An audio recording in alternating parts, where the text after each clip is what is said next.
Hi, ನಾನು Praveen from colour grading ಇನ್ ಕನ್ನಡ.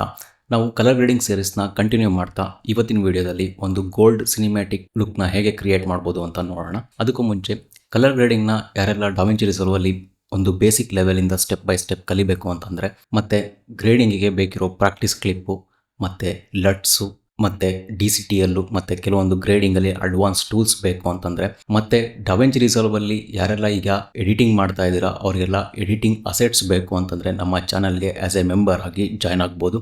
ನಿಮಗೆ ಪ್ರತಿಯೊಂದು ಅಲ್ಲಿ ಡೌನ್ಲೋಡ್ಗೆ ಸಿಗುತ್ತೆ. ಮತ್ತು ನಾನು ಇವತ್ತಿನ ವಿಡಿಯೋದಲ್ಲಿ ಯೂಸ್ ಮಾಡ್ತಿರೋ ಕ್ಲಿಪ್ಪು ಮತ್ತು ಲಟ್ ಸಹ ನಿಮಗೆ ಡೌನ್ಲೋಡ್ಗೆ ಅಲ್ಲಿ ಸಿಗುತ್ತೆ. ಸೊ ನಮ್ಮ ಚಾನಲ್ಗೆ ಆ್ಯಸ್ ಎ ಮೆಂಬರ್ ಆಗಿ ಜಾಯ್ನ್ ಆಗಿ.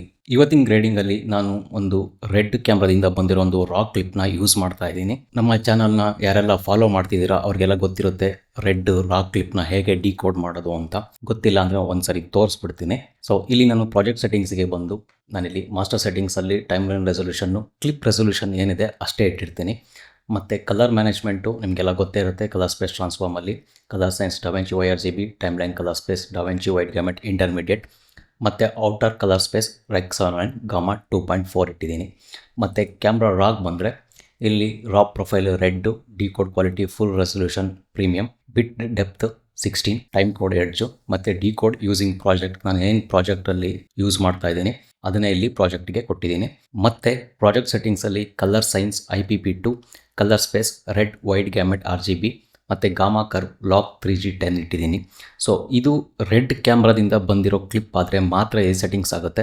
ಬೇರೆ ಕ್ಯಾಮ್ರಾದಿಂದ ಯಾವುದಾದ್ರು ರಾ ಫೈಲ್ ಬಂತು ಅಂದರೆ ಅದು ಬೇರೆ ಸೆಟ್ಟಿಂಗ್ಸ್ ಆಗಿರುತ್ತೆ. ಆ ಕ್ಯಾಮ್ರಾ ಮೇಲೆ ಡಿಪೆಂಡ್ ಆಗುತ್ತೆ. ಆ್ಯರಿ ಆದರೆ ಆ್ಯರಿ, ಇಲ್ಲ ಬ್ಲ್ಯಾಕ್ ಮ್ಯಾಜಿಕ್ ಆದರೆ ಬ್ಲ್ಯಾಕ್ ಮ್ಯಾಜಿಕ್. ಸೊ ಇದನ್ನು ಇಷ್ಟು ಸೆಟ್ಟಿಂಗ್ಸ್ ಮಾಡಿ ನಾವಿಲ್ಲಿ ಸೇವ್ ಕೊಡಬೇಕು. ನೆಕ್ಸ್ಟು ಇಲ್ಲಿ ಐಡಿಟಿ ನೋಡ್ನ ಪ್ಲೇಸ್ ಮಾಡ್ಕೊಂಡಿದ್ದೀನಿ. ನಾನಿಲ್ಲಿ ಐಡಿಟಿಗೆ ಬಂದು input colour space RED wide gamut RGB, ಮತ್ತು input gamma RED log 3G10, ಮತ್ತು input colour space DaVinci wide gamut, output gamma DaVinci ಇಂಟರ್ಮೀಡಿಯೇಟ್ನ ಚೂಸ್ ಮಾಡಿದ್ದೀನಿ. ನೆಕ್ಸ್ಟು ODTಗೆ ಬಂದರೆ ಆ್ಯಸ್ ಇಟ್ ಈಸ್ ನಿಮಗೆ ಗೊತ್ತಿರುತ್ತೆ ODT, input colour space DaVinci wide gamut, input gamma DaVinci intermediate, output colour space ರೆಕ್ಸಾನ್ 9 gamma 2.4 ಇಟ್ಟಿದ್ದೀನಿ. So colour space ಬಗ್ಗೆ ಯಾರಿಗೆಲ್ಲ ಕನ್ಫ್ಯೂಷನ್ ಇತ್ತು ಅಂದರೆ ನಮ್ಮ ಮೆಂಬರ್ಸ್ ಓನ್ಲಿ ವೀಡಿಯೋದಲ್ಲಿ ನಾನು ಕಲರ್ ಸ್ಪೇಸ್ ಟ್ರಾನ್ಸ್ಫಾರ್ಮಗೆ ಒಂದು ಡೆಡಿಕೇಟೆಡ್ ಫುಲ್ ವೀಡಿಯೋ ಮಾಡಿದ್ದೀನಿ. ನೀವು ಅಲ್ಲಿ ಹೋಗಿ ಚೆಕ್ ಮಾಡ್ಕೋಬೋದು. ಕಲರ್ ಸ್ಪೇಸ್ ಅಂದ್ರೇನು, ಕಲರ್ ಸ್ಪೇಸ್ನ ಏನಕ್ಕೆ ಯೂಸ್ ಮಾಡಬೇಕು, ಅದು ಯಾವ ಥರ ವರ್ಕ್ ಆಗುತ್ತೆ ಅಂತ ನಾನಲ್ಲಿ ಡೀಟೇಲ್ ವೀಡಿಯೋ ಪೋಸ್ಟ್ ಮಾಡಿದ್ದೀನಿ. ಸೊ ನಮ್ಮ ಚಾನಲ್ಗೆ ಆ್ಯಸ್ ಎ ಮೆಂಬರ್ ಆಗಿ ಜಾಯ್ನ್ ಆಗಿರಬೇಕು. ಇದಿಷ್ಟು ಆಯಿತು. ಇಲ್ಲಿ ನಾವು IDT ಮತ್ತು ODTನ ಪ್ಲೇಸ್ ಮಾಡ್ಕೊಂಡ್ವಿ. ನಾನು ನೋಟ್ ಟ್ರೀನ ಹೋಗ್ತಾ ಎಕ್ಸ್ಪ್ಲೈನ್ ಮಾಡ್ತೀನಿ. ಫಸ್ಟ್ ನೋಡು ನಾಯ್ಸ್ ರಿಡಕ್ಷನ್ಗೆ ಪ್ಲೇಸ್ ಮಾಡ್ಕೊಂಡಿದ್ದೀನಿ. ಇದು ಯಾವಾಗಲೂ ಡಿಫಾಲ್ಟ್ ಆಗಿರುತ್ತೆ, ಯಾಕಂದರೆ ಈ ಕ್ಲಿಪ್ಪಲ್ಲಿ ಅಂಥ ನಾಯ್ಸ್ ಇಲ್ಲ. ನಾಯ್ಸ್ ಇತ್ತು ಅಂದರೆ ಬೇಕಿದ್ರೆ ಯೂಸ್ ಮಾಡ್ಕೋಬೋದು. ನೆಕ್ಸ್ಟ್ ಇಲ್ಲಿ ನೀವು ನಮ್ಮ ಕ್ಲಿಪ್ನ ನೋಡ್ತಾ ಇರ್ಬೋದು. ನಾನಿಲ್ಲಿ ಸ್ಕೋಪ್ಸ್ನ ಓಪನ್ ಮಾಡ್ಕೊತೀನಿ. ಇಲ್ಲಿ ಒಂದು ಸ್ಟಾಪ್ ಓವರ್ ಎಕ್ಸ್ಪೋಸ್ ಆಗಿದೆ. ಸೊ ನಾನಿಲ್ಲಿ ಎಕ್ಸ್ಪೋಜರ್ ನೋಡ್ಗೆ ಬಂದು ಸ್ವಲ್ಪ ನಾನು ಎಕ್ಸ್ಪೋಜರ್ನ ಕಮ್ಮಿ ಮಾಡ್ತಾಯಿದ್ದೀನಿ ಗ್ಲೋಬಲ್ ವೀಲಲ್ಲಿ. ಇಲ್ಲಿ ಗ್ಲೋಬಲ್ ವೀಲ್ಗೆ ಬಂದು 1.5 ಇಲ್ಲ 1.59 ಅಷ್ಟು ಎಕ್ಸ್ಪೋಜರ್ನ ಕಮ್ಮಿ ಮಾಡಿದ್ದೀನಿ. ನೀವು ನೋಡ್ತಾ ಇರ್ಬೋದು. ಇದು ಬಿಫೋರ್, ಇದು ಆಫ್ಟರ್. ಸೊ ನಮ್ಮ ಹೈಲೈಟ್ಸು ಮತ್ತು ಮಿಡ್ ಟೋನ್ಸ್ ಎಲ್ಲ ನಾನಿಲ್ಲಿ ಸ್ಕೋಪ್ಸಲ್ಲಿ ಪ್ಯಾರೇಡಲ್ಲಿ 896 ಏನಿದೆ ಅಲ್ಲಿಗೆ ಸ್ಟಾಪ್ ಮಾಡ್ಕೊಂಡಿದ್ದೀನಿ.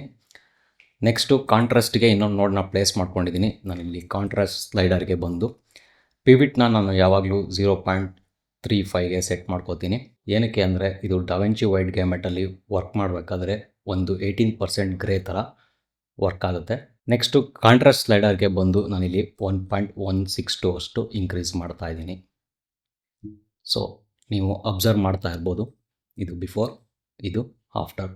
ನಾನಿಲ್ಲಿ ಎಕ್ಸ್ಪೋಜರು ಮತ್ತು ಕಾಂಟ್ರಾಸ್ಟ್ನ ಅಡ್ಜಸ್ಟ್ಮೆಂಟ್ ಮಾಡ್ಕೊಂಡಿದ್ದೀನಿ. ನೆಕ್ಸ್ಟು ಇಂಪಾರ್ಟೆಂಟ್ ಸ್ಟೆಪ್ಪು ಏನಪ್ಪ ಅಂದರೆ ಬ್ಯಾಲೆನ್ಸಿಂಗ್ ಮಾಡ್ಕೋಬೇಕು ನಮ್ಮ ಇಮೇಜ್ನ. ಬ್ಯಾಲೆನ್ಸಿಂಗು ತುಂಬ ಇಂಪಾರ್ಟೆಂಟ್ ಸ್ಟೆಪ್ಪು, ಆದರೆ ನಾನು ಈ ವಿಡಿಯೋದಲ್ಲಿ ಬ್ಯಾಲೆನ್ಸಿಂಗ್ ಮಾಡ್ತಾ ಇಲ್ಲ. ಬ್ಯಾಲೆನ್ಸಿಂಗ್ ಬದಲು ಡೈರೆಕ್ಟ್ ಲುಕ್ಕಿಗೆ ಹೋಗ್ತಾ ಇದ್ದೀನಿ. ಯಾಕೆ ಅಂತ ನಾನು ಎಕ್ಸ್ಪ್ಲೈನ್ ಮಾಡ್ತೀನಿ. ನಾನು ಪ್ರತಿಯೊಂದು ವಿಡಿಯೋದಲ್ಲೂ ಹೇಳ್ತಾ ಇದ್ದೆ ಕಲರ್ ಬ್ಯಾಲೆನ್ಸಿಂಗು ಮತ್ತು ಬ್ಯಾಲೆನ್ಸಿಂಗು ತುಂಬ ಇಂಪಾರ್ಟೆಂಟ್, ಅದು ಮಾಡಲೇಬೇಕು ಪ್ರಾಪರಾಗಿ ಅಂತ. ಆದರೆ ಈ ವಿಡಿಯೋದಲ್ಲಿ ನಾನು ಕಲರ್ ಬ್ಯಾಲೆನ್ಸಿಂಗ್ ಮಾಡ್ತಾ ಇಲ್ಲ. ಯಾಕೆ ಅಂತ ಹೇಳ್ತೀನಿ. ನೀವಿಲ್ಲಿ ಇಮೇಜ್ನ ನೋಡ್ತಾ ಇರ್ಬೋದು. ನಾವು ಫಸ್ಟೇ ಡಿಸೈಡ್ ಮಾಡ್ಕೊಂಡಿದ್ದೀವಿ ಯಾವ ಲುಕ್ಕಿಗೆ ಹೋಗಬೇಕು ಅಂತ, ಅಂದರೆ ಒಂದು ಗೋಲ್ಡ್ ಸಿನಿಮ್ಯಾಟಿಕ್ ಲುಕ್ಕಿಗೆ ಹೋಗಬೇಕು ಅಂತ ಡಿಸೈಡ್ ಮಾಡ್ಕೊಂಡಿದ್ದೀವಿ. ಒಂದು ನಮ್ಮ ಇಮೇಜು ನೀವು ಅಬ್ಸರ್ವ್ ಮಾಡ್ತಾ ಇದ್ದರೆ ಆಲ್ರೆಡಿ ನಮ್ಮ ಇಮೇಜ್ ಏನಿದೆ ಅದು ಒಂದು ವಾರ್ಮ್ ಸೈಡಲ್ಲಿದೆ, ಅಂದರೆ ಆಲ್ಮೋಸ್ಟ್ ಎಲ್ಲೋ ಸೈಡಲ್ಲೇ ಇದೆ. ನಾವು ಯಾವ ಲುಕ್ಕಿಗೆ ಹೋಗಬೇಕು ಅಂತ ಅಂದ್ಕೊಂಡಿದ್ವೋ ಅದಕ್ಕೆ ಆಲ್ರೆಡಿ ಸಪೋರ್ಟ್ ಆಗ್ತಾ ಇದೆ. ಫಾರ್ ಎಕ್ಸಾಂಪಲ್ ನಾವಿಲ್ಲಿ ನೋಡ್ತಾ ಇರ್ಬೋದು, ಇಲ್ಲಿ ಗ್ರಾಸ್ ಏನೇನಿದೆ ನಮ್ಮ ಇಮೇಜಲ್ಲಿ ಮೇಜರ್ ಪಾರ್ಟ್ ಎಲ್ಲ ಗ್ರಾಸೇ ಇರೋದು. ಸೊ ಅದೆಲ್ಲ ಆಲ್ರೆಡಿ ಗೋಲ್ಡ್ ಟೋನಲ್ಲೇ ಇದೆ. ಸೊ ನಾವು ಹೋಗ್ತಿರೋ ಲುಕ್ಕು ಅದಕ್ಕೆ ಈಸಿಯಾಗಿ ಸಪೋರ್ಟ್ ಆಗುತ್ತೆ. ಬೈ ಚಾನ್ಸ್ ಏನಾದರೂ ನಾವಿಲ್ಲಿ ಈ ಇಮೇಜ್ನ ಬ್ಯಾಲೆನ್ಸ್ ಮಾಡಿಕೊಂಡು ನಾವು ಲುಕ್ನ ಅಪ್ಲೈ ಮಾಡ್ತು ಅಂದರೆ ಏನಾಗುತ್ತೆ ಅಂತ ನೋಡಿದ್ರೆ, ನಾನು ಇಲ್ಲಿ ವೆಕ್ಟೋಸ್ಕೋಪ್ ನೋಡಿಕೊಂಡು ನನ್ನ ಇಮೇಜ್ನ ಬ್ಯಾಲೆನ್ಸ್ ಮಾಡ್ತಾ ಇದ್ದೀನಿ. ಇಲ್ಲಿ ಆಫ್ಸೆಟ್ಗೆ ಬಂದು ನನ್ನ ಮೇಜರ್ ಪಾರ್ಟ್ ಏನಿದೆ ಅಂದರೆ ಒಂದು ವಾರ್ಮಿಂದ ಒಂದು ನ್ಯೂಟ್ರಲ್ಗೆ ತೊಗೊಂಬರ್ತಾ ಇದ್ದೀನಿ. ಸೊ ಇದು ಬಿಫೋರ್, ಇದು ಆಫ್ಟರ್. ಇಲ್ಲಿ ನಾನು ಲುಕ್ ನೋಡಿಗೆ ಬಂದು ನಾನು ಗೋಲ್ಡ್ ಟೋನಿಗೆ ಏನು ಲಟ್ನ ಸೆಲೆಕ್ಷನ್ ಮಾಡ್ಕೊಂಡಿದ್ದೆ ಅದೇ ಲಟ್ನ ನಾನಿಲ್ಲಿ ಅಪ್ಲೈ ಮಾಡ್ತಾ ಇದ್ದೀನಿ. ಇಲ್ಲಿ ಬಂದು ನನ್ನ ಲಟ್ ಕಲೆಕ್ಷನಲ್ಲಿ ಹನಿ ಅಂತ ಒಂದು ಲಟ್ ಇದೆ, ಇದನ್ನು ಅಪ್ಲೈ ಮಾಡ್ತಾ ಇದ್ದೀನಿ. ನೀವು ಇಲ್ಲಿ ಅಬ್ಸರ್ವ್ ಮಾಡ್ತಾ ಇರ್ಬೋದು, ನಾನು ಲಟ್ನ ಅಪ್ಲೈ ಮಾಡಿದ ತಕ್ಷಣ ನಮಗೆ ಗೋಲ್ಡ್ ಟೋನ್ ಬರ್ತಾ ಇಲ್ಲ, ಬದಲಿಗೆ ಅದು ಸ್ಪ್ಲಿಟ್ ಟೋನಿಂಗ್ ಆಗ್ತಾ ಇದೆ. ಅಂದರೆ ಇಲ್ಲಿ ಸ್ಪ್ಲಿಟ್ ಟೋನಿಂಗ್ ತಪ್ಪು ಅಂತ ಹೇಳ್ತಿಲ್ಲ. ನೀವಿಲ್ಲಿ ಅಬ್ಸರ್ವ್ ಮಾಡ್ತಾ ಇರ್ಬೋದು ನಮ್ಮ ಮಾಡೆಲ್ ಸ್ಕಿನ್ ಟೋನು ಎಷ್ಟು ರಿಚ್ ಆಗಿ ಬರ್ತಾ ಇದೆ. ಇದು ಬಿಫೋರ್, ಇದು ಆಫ್ಟರ್.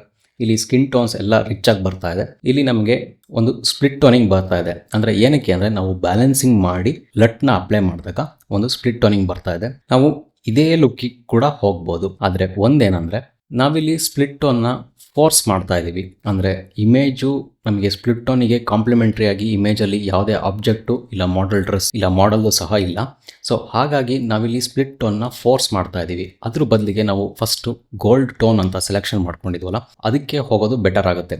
ಏನಕ್ಕೆ ಅಂದರೆ ಇಲ್ಲಿ ನಮ್ಮ ಇಮೇಜ್ ಎನ್ವೈರ್ನಮೆಂಟೇ ಆ ಥರ ಡಿಮ್ಯಾಂಡ್ ಮಾಡ್ತಾ ಇದೆ. ನಾವು ಫೋರ್ಸ್ ಮಾಡೋ ಬದಲು ನಮ್ಮ ಇಮೇಜ್ ಏನು ಎನ್ವೈರ್ನಮೆಂಟ್ ಇಂಡಿಕೇಟ್ ಮಾಡ್ತಾ ಇದೆ ಆ ಲುಕ್ಕಿಗೆ ಹೋಗೋದು ಬೆಟರ್ ಆಗುತ್ತೆ. ಸೊ ನಾನಿಲ್ಲಿ ಬ್ಯಾಲೆನ್ಸ್ ನೋಡನ್ನ ರೀಸೆಟ್ ಮಾಡ್ತು ಅಂದರೆ ನೀವು ಇಲ್ಲಿ ಅಬ್ಸರ್ವ್ ಮಾಡ್ತಾ ಇರ್ಬೋದು, ನಮ್ಮ ಇಮೇಜು ಗೋಲ್ಡ್ ಟೋನಿಗೆ ಬರ್ತಾ ಇದೆ. ಇದು ಬಿಫೋರ್, ಇದು ಆಫ್ಟರ್. ಇಲ್ಲಿ ನಾವು ವೆಕ್ಟೋಸ್ಕೋಪಲ್ಲಿ ನೋಡಿದಾಗಲೂ ಸಹ ನಮ್ಮ skin tone almost skin tone indicator ಮೇಲೆ ಇದೆ. ಎಲ್ಲೂ ಕೂಡ ಸ್ಯಾಚುರೇಷನ್ನು ಮತ್ತು ಕಾಂಟ್ರಾಸ್ಟು ಏನು ಜಾಸ್ತಿ ಅಷ್ಟೊಂದು ಹೆವಿ ಆಗ್ತಾ ಇಲ್ಲ. ಹೀಗಾಗಿ ನಾನು ಏನಕ್ಕೆ ಬ್ಯಾಲೆನ್ಸಿಂಗ್ ಮಾಡಲಿಲ್ಲ ಅಂದರೆ, ನಾವು ಬ್ಯಾಲೆನ್ಸ್ ಮಾಡೋಕ್ಕೂ ಮುಂಚೆ ಆಲ್ರೆಡಿ ನಮ್ಮ ಇಮೇಜು ನಮಗೆ ಬೇಕಿರೋ ಲುಕ್ ಕಡೆಗೆ ಆಲ್ಮೋಸ್ಟ್ 40% ಅದಾಗೆ ಇತ್ತು. ಸೊ ಅದನ್ನು ಬ್ಯಾಲೆನ್ಸ್ ಮಾಡಿಕೊಂಡು ನಾವು ಮತ್ತೆ ಆ ಲುಕ್ಕಿಗೆ ಹೋಗೋಕ್ಕೂ ಬದಲು ನಾವು ಅಲ್ಲೇನು ಇಮೇಜ್ ಇದೆ ಅದನ್ನು ಸ್ವಲ್ಪ ಎನ್ಹಾನ್ಸ್ ಮಾಡಿಕೊಂಡು ನಾವು ಲುಕ್ನ ಅಪ್ಲೈ ಮಾಡ್ಕೋಬೋದು. ಈ ರೂಲ್ಸು ಎಲ್ಲ ಸರಿನೂ ಅಪ್ಲೈ ಆಗಲ್ಲ. 100ಗೆ 95% ನಾವು ಅನ್ಲೆಸ್ ಅಂದರೆ ಕ್ರಿಯೇಟಿವ್ ಲುಕ್ಕಿಗೆ ಹೋಗಿಲ್ಲ ಅಂದರೆ ನಾವು 90% ನಾವು ಬ್ಯಾಲೆನ್ಸಿಂಗ್ ಮಾಡಲೇಬೇಕಾಗುತ್ತೆ. ಬ್ಯಾಲೆನ್ಸಿಂಗು ತುಂಬ ಇಂಪಾರ್ಟೆಂಟು. ಈ ವಿಡಿಯೋದಲ್ಲಿ ಬ್ಯಾಲೆನ್ಸ್ ಮಾಡ್ದಲೇ ಯಾವ ಥರ ಒಂದು ಲುಕ್ನ ಅಚೀವ್ ಮಾಡ್ಬೋದು ಅನ್ನೋದಕ್ಕೆ ಒಂದು ಎಕ್ಸಾಂಪಲ್ ಹೇಳ್ತಾ ಇದ್ದೀನಿ ಅಷ್ಟೇ. ಸೊ ನಾವಿಲ್ಲಿ ಲುಕ್ನ ಅಪ್ಲೈ ಮಾಡ್ಕೊಂಡಿದ್ದೀವಿ. ನೆಕ್ಸ್ಟು ನಮ್ಮ ಇಮೇಜ್ಗೆ ಯಾವ ಥರ ಗ್ರೇಡಿಂಗ್ ಮಾಡ್ಬೋದು ಅಂತ ನೋಡೋಣ. ನೆಕ್ಸ್ಟು ಬ್ಲರ್ ಅಂತ ಒಂದು ನೋಡ್ನ ಪ್ಲೇಸ್ ಮಾಡ್ಕೊಂಡಿದ್ದೀನಿ. ಇಲ್ಲಿ ಬಂದು ನಾನೊಂದು ಪವರ್ ವಿಂಡೋ ಯೂಸ್ ಮಾಡ್ತಾ ಇದ್ದೀನಿ, ಸರ್ಕ್ಯುಲರ್ ಪವರ್ ವಿಂಡೋ. ಪವರ್ ವಿಂಡೋನ ನಾನು ನಮ್ಮ ಮಾಡೆಲ್ಗೆ ಈ ಥರ ಪ್ಲೇಸ್ ಮಾಡ್ಕೋತಾ ಇದ್ದೀನಿ. ಇದೊಂದು ಎಫೆಕ್ಟಿಗೋಸ್ಕರ ಯೂಸ್ ಮಾಡ್ತಿರೋದು. ಇಲ್ಲಿ ಬಂದು ನಾನು ಪವರ್ ವಿಂಡೋ ಸಾಫ್ಟ್ನೆಸ್ನ ತುಂಬ ಇನ್ಕ್ರೀಸ್ ಮಾಡ್ತಾ ಇದ್ದೀನಿ, ಅಂದರೆ ತುಂಬ ಜಾಸ್ತಿನೇ ಇನ್ಕ್ರೀಸ್ ಮಾಡ್ತಾ ಇದ್ದೀನಿ. ಈ ಪವರ್ ವಿಂಡೋನ ನಾನು ಇನ್ವರ್ಟ್ ಮಾಡಿಕೊಂಡು ಇಲ್ಲಿ ಎಫೆಕ್ಟ್ಸ್ಗೆ ಬಂದು ಇಲ್ಲಿ ಗಾಷಿಯನ್ ಬ್ಲರ್ ಅಂತ ಒಂದು ಆಪ್ಷನ್ ಇದೆ, ಇದನ್ನು ಡ್ರ್ಯಾಗ್ ಮಾಡಿ ಡ್ರಾಪ್ ಮಾಡ್ತಾ ಇದ್ದೀನಿ. ಇಲ್ಲಿ ಏನಾಗುತ್ತೆ ಅಂದರೆ ನಮ್ಮ ಸಬ್ಜೆಕ್ಟ್ ಬಿಟ್ಟು ಔಟರ್ ಸ್ಪೇಸ್ ಏನಿದೆ ಅಲ್ಲಿ ಬ್ಲರ್ ಎಫೆಕ್ಟು ಆ್ಯಡ್ ಆಗುತ್ತೆ. ನೀವು ಅಬ್ಸರ್ವ್ ಮಾಡ್ತಾ ಇರ್ಬೋದು. ಇದು ಬಿಫೋರ್, ಇದು ಆಫ್ಟರ್. ಇಲ್ಲಿ ನಮ್ಮ ಗ್ರಾಸು ಏನೇನು ಡಿಸ್ಟ್ರಾಕ್ಷನ್ ಅಂತ ಅನ್ನಿಸ್ತಾ ಇತ್ತು ಅದೊಂದು ಬ್ಲರ್ ಎಫೆಕ್ಟ್ ಆಗಿ ಕಾಣಿಸ್ತಾ ಇದೆ. ಸೊ ಇಲ್ಲಿ ನಿಮಗೆ ಬ್ಲರ್ ಸ್ಟ್ರೆಂತು ಎಷ್ಟು ಬೇಕೋ ಅಷ್ಟನ್ನು ಇನ್ಕ್ರೀಸ್ ಮಾಡ್ಕೋಬೋದು, ಇಲ್ಲ ಡಿಕ್ರೀಸ್ ಕೂಡ ಮಾಡ್ಕೋಬೋದು. ಅದು ಬಿಟ್ಟರೆ ನೆಕ್ಸ್ಟು ಇಲ್ಲಿ ಸಾಫ್ಟ್ನೆಸ್ನ ಇನ್ಕ್ರೀಸ್ ಮಾಡ್ತು ಅಂದರೆ ನಮಗೆ ಬ್ಲರ್ ಸ್ಟ್ರೆಂತ್ ಕೂಡ ಡಿಕ್ರೀಸ್ ಆಗುತ್ತೆ. ಇಲ್ಲಿ ನಾನು ಸಾಫ್ಟ್ನೆಸ್ನ ಇನ್ಕ್ರೀಸ್ ಮಾಡ್ತಾ ಇದ್ದೀನಿ. ಪವರ್ ವಿಂಡೋನ ಈ ಥರ ಅಡ್ಜಸ್ಟ್ಮೆಂಟ್ ಮಾಡ್ಕೋತಾ ಇದ್ದೀನಿ. ನೀವು ನೋಡ್ತಾ ಇರ್ಬೋದು, ಇದು ಬಿಫೋರ್, ಇದು ಆಫ್ಟರ್. ನೆಕ್ಸ್ಟು ಇನ್ನೊಂದು ನೋಡನ್ನ ಪ್ಲೇಸ್ ಮಾಡ್ಕೊಂಡಿದ್ದೀನಿ, ಗ್ಲೋ ಅಂತ. ಇಲ್ಲಿ ಬಂದು ಎಫೆಕ್ಟ್ಸಲ್ಲಿ ನಾನು ಗ್ಲೋ ಎಫೆಕ್ಟ್ನ ಪ್ಲೇಸ್ ಮಾಡ್ತಾ ಇದ್ದೀನಿ. ನೀವು ಇಲ್ಲಿ ಅಬ್ಸರ್ವ್ ಮಾಡ್ತಾ ಇರ್ಬೋದು. ಎಫೆಕ್ಟ್ನ ಪ್ಲೇಸ್ ಮಾಡಿದ ತಕ್ಷಣ ನಮಗೆ ಏನು ಚೇಂಜಸ್ ಕಾಣಿಸಲ್ಲ. ಗ್ಲೋ ಆಪ್ಷನಲ್ಲಿ ನಮಗೆ ಇಲ್ಲಿ ಬಾಟಮಲ್ಲಿ ಬಂತು ಅಂದರೆ ನಮಗೊಂದು ಆಪ್ಷನ್ ಕಾಣಿಸುತ್ತೆ, ಕಂಪೋಸಿಟ್ ಟೈಪ್ ಅಂತ. ಇದನ್ನು ಆ್ಯಡಿಂದ ತೆಗೆದು ನಾವು ಸಾಫ್ಟ್ ಲೈಟಿಗೆ ಹಾಕೋಬೇಕಾಗುತ್ತೆ. ಸಾಫ್ಟ್ ಲೈಟಿಗೆ ಹಾಕೊಂಡ ತಕ್ಷಣ ನಮಗೆ ಈ ಥರ ಇಮೇಜು ತುಂಬ ಡಾರ್ಕ್ ಆಗುತ್ತೆ. ಇಲ್ಲಿ ಟಾಪಲ್ಲಿ ಶೈನ್ ಥ್ರೆಶೋಲ್ಡ್ ಅಂತ ಒಂದು ಆಪ್ಷನ್ ಇದೆ, ಇದನ್ನು ನಾವು ಕಮ್ಮಿ ಮಾಡಬೇಕಾಗತ್ತೆ. ಅಂದರೆ ನಮಗೆ ಎಷ್ಟು ಬೇಕೋ ಅಷ್ಟು ಯೂಸ್ ಮಾಡ್ಕೋಬೋದು. ನೆಕ್ಸ್ಟ್ ಇನ್ನೊಂದು ಶೇಪ್ ಆ್ಯಂಡ್ ಸ್ಪ್ರೆಡ್ ಆಪ್ಷನಲ್ಲಿ ಸ್ಪ್ರೆಡ್ ಅಂತ ಒಂದು ಆಪ್ಷನ್ ಇದೆ. ಇದರಲ್ಲೂ ಸಹ ನಮಗೆ ಎಷ್ಟು ಗ್ಲೋ ಅಮೌಂಟು ಸ್ಪ್ರೆಡ್ ಆಗಬೇಕು ಅದಕ್ಕೆ ನಾವಿಲ್ಲಿ ಅಡ್ಜಸ್ಟ್ಮೆಂಟ್ ಮಾಡ್ಕೋಬೋದು. ನೆಕ್ಸ್ಟ್ ಅದಾದಮೇಲೆ ಕಲರ್ ಆ್ಯಂಡ್ ಕಾಂಪೋಸಿಟ್ ಅಂತ ಒಂದು ಆಪ್ಷನ್ ಇದೆ. ನಮಗೇನಾದರೂ ಗ್ಲೋ ಅಪ್ಲೈ ಮಾಡಿದಾಗ ನಮ್ಮ ಹೈಲೈಟ್ಸು ಮತ್ತು ಗಾಮ ಮಿಡ್ ಟೋನ್ಸ್ ಡೀಟೇಲ್ಸ್ ಏನಾದ್ರು ಲಾಸ್ ಆಯಿತು ಅಂದರೆ ನಾವಿಲ್ಲಿ ಗೇನಲ್ಲೂ ಸಹ ನಾವು ಕಮ್ಮಿ ಮಾಡ್ಕೋಬೋದು. ನೆಕ್ಸ್ಟು ನಮಗೆ ಗ್ಲೋ ಎಫೆಕ್ಟು ತುಂಬ ಇಂಟೆನ್ಸ್ ಆಯಿತು, ತುಂಬ ಜಾಸ್ತಿ ಆಯಿತು ಅನ್ನಿಸ್ತಾ ಇದ್ದರೆ ನಾವಿಲ್ಲಿ ಬ್ಲೆಂಡ್ ಆಪ್ಷನ್ ಇದೆ ಬಾಟಮಲ್ಲಿ, ಗ್ಲೋಬಲ್ ಬ್ಲೆಂಡ್ ಅಂತ.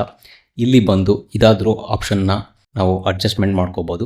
ಇಲ್ಲ ಅಂದರೆ ಇನ್ನೊಂದು ಆಪ್ಷನ್ ಇದೆ, ಇಲ್ಲಿ ಗ್ಲೋ ನೋಡ್ನ ಸೆಲೆಕ್ಷನ್ ಮಾಡಿಕೊಂಡು ನಾವು ಕೀ ಅಂತ ಆಪ್ಷನ್ ಇದೆಯಲ್ಲ ಇಲ್ಲಿ ಬಂದು ನಮಗೆ ಎಷ್ಟು ಔಟ್ಪುಟ್ ಬೇಕು ಅಷ್ಟು ಸೆಲೆಕ್ಷನ್ ಮಾಡ್ಕೋಬೋದು. ನಾನು ಇಲ್ಲಿ 0.7 ಅಷ್ಟು ಚೂಸ್ ಮಾಡ್ಕೋತಾ ಇದ್ದೀನಿ, ನೋಡ್ತಾ ಇರ್ಬೋದು. ಮತ್ತು ಸ್ವಲ್ಪ ಬ್ಲೆಂಡನ್ನು ಅಡ್ಜಸ್ಟ್ಮೆಂಟ್ ಮಾಡ್ಕೋತಾ ಇದ್ದೀನಿ, ನೋಡಿದ್ವಲ್ಲ, ಇದು ಬಿಫೋರ್, ಇದು ಆಫ್ಟರ್. ನೆಕ್ಸ್ಟು ನಾನಿಲ್ಲಿ ಸ್ಯಾಟ್ ಕಂಟ್ರೋಲ್ಗೆ ಅಂತ ಒಂದು ನೋಡ್ನ ಪ್ಲೇಸ್ ಮಾಡ್ಕೊಂಡಿದ್ದೀನಿ. ಇಲ್ಲಿ ಬಂದು ನಾನು ಸ್ವಲ್ಪ ಸ್ಯಾಚುರೇಷನ್ನ ಕಮ್ಮಿ ಮಾಡ್ತಾ ಇದ್ದೀನಿ. ಅಂದರೆ ನಮ್ಮ ಟ್ರೆಡಿಷ್ನಲ್ ಸ್ಯಾಚುರೇಷನ್ ಟೂಲ್ ಏನಿದೆ ಇಲ್ಲಿ ಬಂದು ಒಂದು 45 ಅಷ್ಟು ಕಮ್ಮಿ ಮಾಡ್ತಾ ಇದ್ದೀನಿ. ಇದು ಬಿಫೋರ್, ಇದು ಆಫ್ಟರ್. ಸ್ವಲ್ಪ ಸ್ಯಾಚುರೇಷನ್ನ ಕಮ್ಮಿ ಮಾಡಿದ್ದೀನಿ. ನೆಕ್ಸ್ಟ್ ಇನ್ನೊಂದು ನೋಡ್ನ ಪ್ಲೇಸ್ ಮಾಡ್ಕೊಂಡಿದ್ದೀನಿ ಹೈಲೈಟ್ಸ್ ಕಂಟ್ರೋಲಿಗೆ ಅಂತ. ಇಲ್ಲಿ ನೀವು ಅಬ್ಸರ್ವ್ ಮಾಡ್ತಾ ಇರ್ಬೋದು, ನಾವು ಹೈಲೈಟ್ಸ್ನ ಕಂಟ್ರೋಲ್ ಮಾಡಬೇಕು ಅಂದರೆ ನಾವು ನಮ್ಮ ಹೈಲೈಟ್ಸ್ ಟ್ಯಾಬ್ ಏನಿದೆ ಪ್ರೈಮರಿ ಕಲರ್ ವೀಲ್ಸಲ್ಲಿ, ಇಲ್ಲಿ ಬಂದು ನಾವು ಹೈಲೈಟ್ಸ್ನ ಕಮ್ಮಿ ಮಾಡ್ತಾ ಇದ್ವಿ. ಇಲ್ಲಿ ಒಂದು ಏನಾಗುತ್ತೆ ಅಂದರೆ ಇಲ್ಲಿ ಹೈಲೈಟ್ಸ್ನ ಕಮ್ಮಿ ಮಾಡ್ತು ಅಂದರೆ ನಮಗೆ ಓವರಾಲ್ ಇಮೇಜ್ ಬ್ರೈಟರ್ ಪಾರ್ಟ್ಸ್ ಏನೇನಿದೆ ಅಷ್ಟರದ್ದು ಕಮ್ಮಿ ಆಗುತ್ತೆ.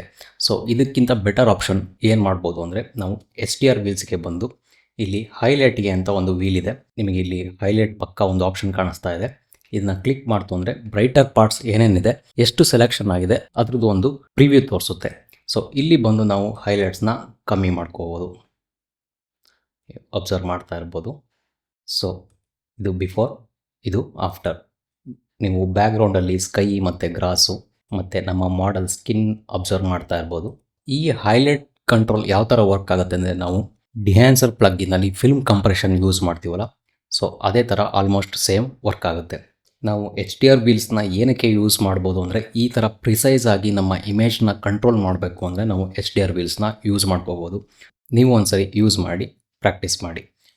ಸೊ ಟೋಟಲ್ ಆಗಿ ನಮ್ಮ ಇಮೇಜ್ ಓವರ್ ಆಲ್ ಗ್ರೇಡಿಂಗ್ ನೋಡೋದಾದರೆ ಇದು ಬಿಫೋರ್, ನಾವೊಂದು ರಾ ಕನ್ವರ್ಷನ್ನಿಂದ ಬಂದಿದ್ದು, ಇದು ಆಫ್ಟರ್, ಬಿಫೋರ್ ಆಫ್ಟರ್. ಈ ವಿಡಿಯೋದಲ್ಲಿ ಯೂಸ್ ಮಾಡ್ತಿರೋ ಕ್ಲಿಪ್ಪು ಮತ್ತು ಲಟ್ಟು ಮತ್ತು ನಾನು ಈಗ ಏನು ಗ್ರೇಡಿಂಗ್ ಮಾಡಿದ್ದೀನಿ ಅದ್ರದ್ದು ಪವರ್ ಗ್ರೇಡಿಂಗ್ ಸಹ ನಿಮಗೆ ಡೌನ್ಲೋಡ್ಗೆ ಸಿಗುತ್ತೆ. ನಮ್ಮ ಚಾನಲ್ಗೆ ಮೆಂಬರ್ ಆಗಿ ಜಾಯ್ನ್ ಆಗಬೇಕು. ಇದೇ ಥರ ನೆಕ್ಸ್ಟು ಇನ್ನೊಂದು ಕಲರ್ ಗ್ರೇಡಿಂಗ್ ಟಾಪಿಕ್ ಬಗ್ಗೆ ಡಿಸ್ಕಷನ್ ಮಾಡೋಣ.